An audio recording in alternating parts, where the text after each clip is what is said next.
Physics, grade 10, FPIC domain, heat and thermodynamics, subdomain, heat capacity. आज का वाला चलो हमारा टॉपिक है define and calculate specific heat.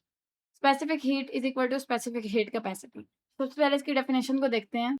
Definition कहती है कि it is the heat required to raise the temperature of 1 kg of a substance to 1 kelvin. यानी आप लोगों ने किसी भी सब्सटेंस का 1 kg लिया, अब उसके टेम्परेचर को 1 केल्विन आप लोगों ने बढ़ाना है, तो उसके लिए जितनी हीट चाहिए उसे स्पेसिफिक हीट कहते हैं. अब ये हर सब्सटेंस के लिए डिफरेंट होगी. किसी सब्सटेंस का 1 kg किसी हीट को यूज करके 1 केल्विन बढ़ेगा, किसी सब्सटेंस का 1 kg किसी और हीट को यूज करके 1 केल्विन बढ़ेगा. तो हीट ऊपर नीचे होती रहेगी. सबसे पहले इसका फॉर्मूला देखते हैं, उसके बाद फिर कुछ खास सब्सटेंसेस की हम लोग स्पेसिफिक हीट देखेंगे.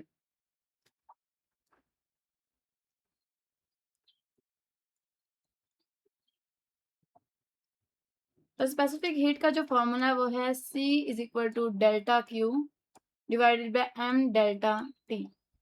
इधर C स्पेसिफिक हीट है, delta Q change of heat है, यानी क्या हीट थी इनिशियल और क्या फाइनल हीट थी, ताकि चेंज ऑफ हीट यहाँ पे हो जाए, ताकि हमें पता लगे कितनी हीट लगी है. और एम मास है 1 kg, जो हम लोग एक जनरल है 1 kg, ज़्यादा कम हो सकती है, ठीक है. मास का यूनिट kg है. और delta T change of temperature, यानी इनिशियल का टेम्परेचर था उस चीज़ का, और जब हम लोगों ने उसको हीट प्रोवाइड की तो उसके बाद फाइनल टेम्परेचर क्या हो गया. तो ये उसका फॉर्मूला, यहाँ से इसी फॉर्मूला से हम लोग यूनिट ड्राइव कर सकते हैं. तो हम लोग अगर इसका यूनिट ड्राइव करें,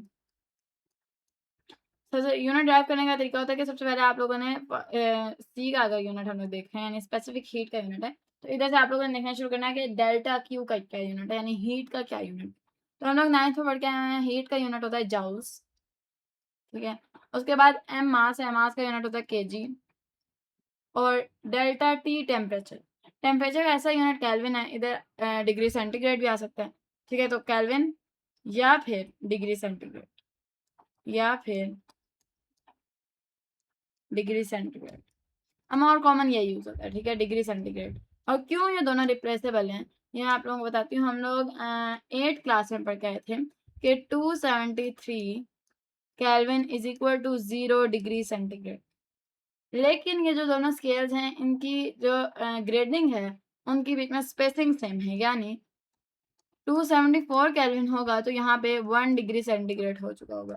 275 केल्विन होगा तो इधर 2 डिग्री सेंटीग्रेड हो चुका होगा. इनकी स्पेसिंग सेम है, ये एक बढ़ेगा तो ये एक बढ़ेगा. शुरू ये 273 से हो रहा है, ये 0 से हो रहा है, लेकिन ये एक बढ़ेगा तो ये एक बढ़ेगा. इसी वजह से ये दोनों रिप्लेसेबल हैं. तो ये हम लोगों ने पढ़ लिया. अब कुछ खास सब्सटेंसेस की मैं आप लोगों को स्पेसिफिक हीट देने लगी हूँ. वाटर की जो स्पेसिफिक हीट है वो है 4200 जाउल्स पर केजी डिग्री सेंटीग्रेड. यानी इसके 1 kg को 1 डिग्री सेंटीग्रेड बढ़ाने के लिए आपको 4200 जाउल्स हीट चाहिए, 4200 जाउल्स एनर्जी चाहिए. इसी तरह आइस की भी दी है, पेपर की भी दी है, ग्रेनाइट की भी दी है, डायमंड की भी दी है, आयरन की भी दी है, कॉपर की भी दी है. अब बेहतर ही होता है कि आपको सारी याद हो, वरना फेडरल बोर्ड आप लोगों को साथ ये सारी प्रोवाइड ज़रूर कर देगा. तो ये आप लोग यूज़ करते हैं इन योर प्रॉब्लम्स. जब आपको प्रॉब्लम्स दी जाती हैं तो उनके अंदर आप लोगों को ये पता होती हैं पहले कि, तो प्रॉब्लम्स आसान हो जाती हैं. तो हमारे जो एसएल था उसका ना वो कहते हैं डिफाइन एंड कैलकुलेट. डिफाइन तो हम लोगों ने कर लिया, स्पेसिफिक हीट को उसका फॉर्मूला लिख दिया, उसका यूनिट लिख दिया, और कुछ खास सब्सटेंसेस की स्पेसिफिक हीट भी देख लिया. अब हम लोग इसको कैलकुलेट करने का तरीका सीखते हैं. हम यहाँ पे 2 ही प्रॉब्लम्स देंगे, फिर एक्सरसाइज में बाकी प्रॉब्लम्स आती रहेंगी. तो हम लोग ये वाला फॉर्मूला उन दोनों प्रॉब्लम्स के अंदर यूज़ करने जा रहे हैं. सबसे पहली प्रॉब्लम मैं लिख देती हूँ, ठीक है. तो फर्स्ट प्रॉब्लम है 200 gram sample of a solid metal is heated from 25 degree centigrade to 75 degree centigrade.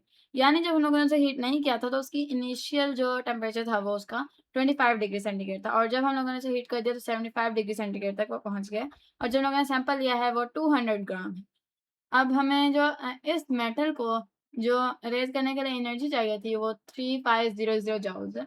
और वह कह रहे हैं कि स्पेसिफिक हीट निकालें ऑफ दिस मेटल, यानी उन्होंने रेज करने के लिए एनर्जी भी दे दी, डेल्टा क्यू भी दे दिया, ठीक है. हम लोग डेल्टा टी भी यहाँ से निकाल लेंगे, और उन्होंने हमें मास भी दे दिया सैंपल के. तो ईजी है, हम लोगों ने बस इसके अंदर पुट करना है और सी निकालना. तो कहते हैं सबसे पहले हम लोग सब कुछ प्लग इन करना शुरू करते हैं. डेल्टा क्यू उन्होंने हमें दिया 3500 जाउल, ठीक है, जितनी हीट चाहिए.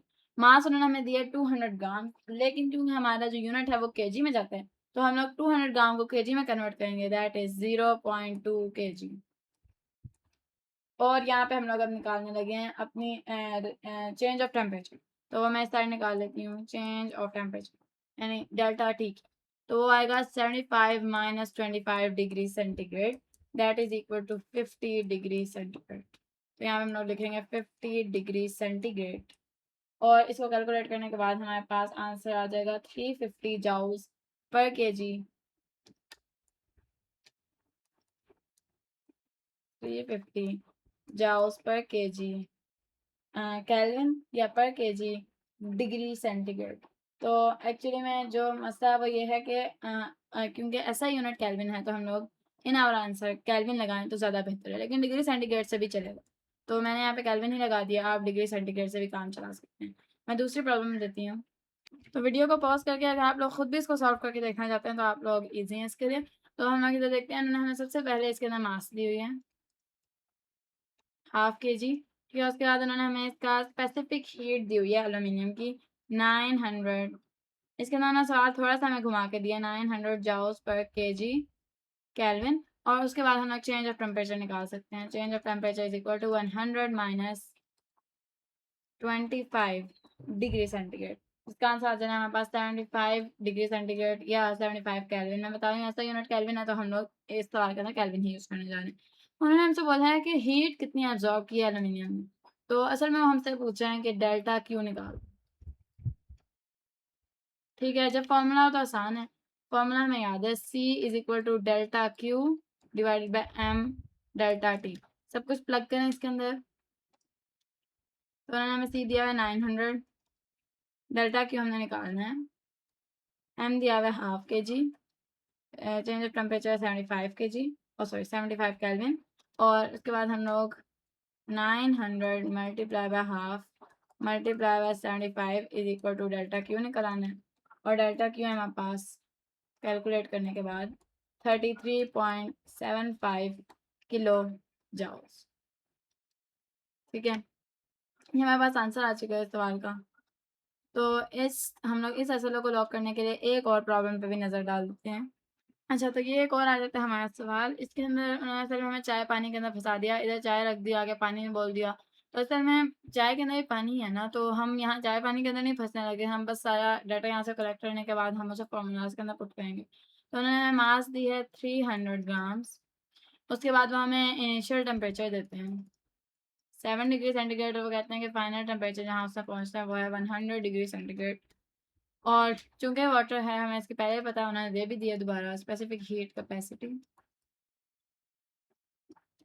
और उसके बाद वो ये कह रहे हैं कि आपने निकालना है द बॉइलिंग, इसे बॉयल करने के लिए जो इसके लिए हीट चाहिए, सॉरी उसे ना कहते हैं डेल्टा क्यू निकालना है। पिछले साल की तरह का पिछला साल क्योंकि एकदम थोड़ा सा डिफिकल्ट था, बहुत ज़्यादा खैर नहीं था, लेकिन वो चूँकि मैंने सॉल्व किया, मैं चाहती थी कि आप लोग एक बार वीडियो पॉज करके सॉल्व करें, ये उसी तरह का सवाल है। तो फॉर्मूला के अंदर बस पुट करना, आंसर निकालना है। ये आसान आसान से सवाल है। जैसे C is equal to delta Q divided by M delta T. आप लोगों ने इन यूनिट्स का खास ख्याल रखना है। या आप लोग ग्राम के अंदर तो प्लग कर नहीं सकते, आप लोगों को इसे केजी में ही कन्वर्ट करना पड़ेगा। तो ये छोटी छोटी गलतियाँ होती हैं जो हो जाती हैं अक्सर। इसके बाद ये आप लोगों ने डेल्टा टी निकालना है। डेल्टा टी निकालना है, that will be 100 minus 7 93 degree centigrade या 93 केल्विन। ठीक है, अब यहाँ केल्विन लगाएं डिग्री सेंटीग्रेड लगाएं, उससे फ़र्क नहीं पड़ता। ठीक है, क्योंकि आखिर में कट ही जाना है। तो आप लोग वरना जब भी आप सवाल सॉल्व करें तो बेहतर ही होता है कि आप ऐसा यूनिट लगाएं, केल्विन लगाएं। तो अब यहाँ पे हम लोग पुट करेंगे C की जगह पे 4200 जाउल्स जाउल्स पर केजी डिग्री सेंटीग्रेड। ठीक है, और इधर आप लोग ये आप लोगों ने निकालना है। इधर आप लोग आएंगे 0.3 kg। MSI यूनिट्स लगाएंगे ताकि मैं आपको दिखाऊँ ये यूनिट्स कटते किस तरह, आखिर में एक यूनिट किस तरह बनता है। 93 डिग्री सेंटीग्रेड। अगर आप लोगों ने यहाँ पे केल्विन लगाया तो फिर यहाँ भी केल्विन लगाना है, पूरे सवाल में केल्विन लगाना है। कहीं एक जगह केल्विन लगा के दूसरी जगह डिग्री सेंटीग्रेड लगाने की गलती नहीं करनी, फिर वो कटेंगे नहीं। ठीक है, तो अब वहाँ जाके आप लोग इनको मल्टीप्लाई करेंगे 4200 जाउल्स पर KG degree centigrade multiply by 0.3 kg multiply by 93 degree centigrade. तो आखिर में क्योंकि जो आपके पास डेल्टा आप लोग क्यों निकाल रहे हैं, तो आखिर में इसका जो यूनिट आना चाहिए वो जाउल्स आना चाहिए। तो अब वो यूनिट किस तरह बनना है कि डिग्री सेंटीग्रेड कटेगा डिग्री सेंटीग्रेड से, केजी कटेगा केजी से, आखिर में यहाँ रह जाएगा जाउस। तो आंसर जाउस के अंदर आना है। अगर हम लोग इन सबको मल्टीप्लाई करें तो हमारे पास आंसर आ रहा है 117,180 बीच में कॉमा, ठीक है, इतना जाउस। ये हमारे पास डेल्टा क्यू निकल चुका है। ठीक है, प्रॉब्लम्स होप्स आप लोगों को समझ आई होंगी। मिलते हैं अगले सलों में, तब तक के लिए अल्लाह हाफिज़।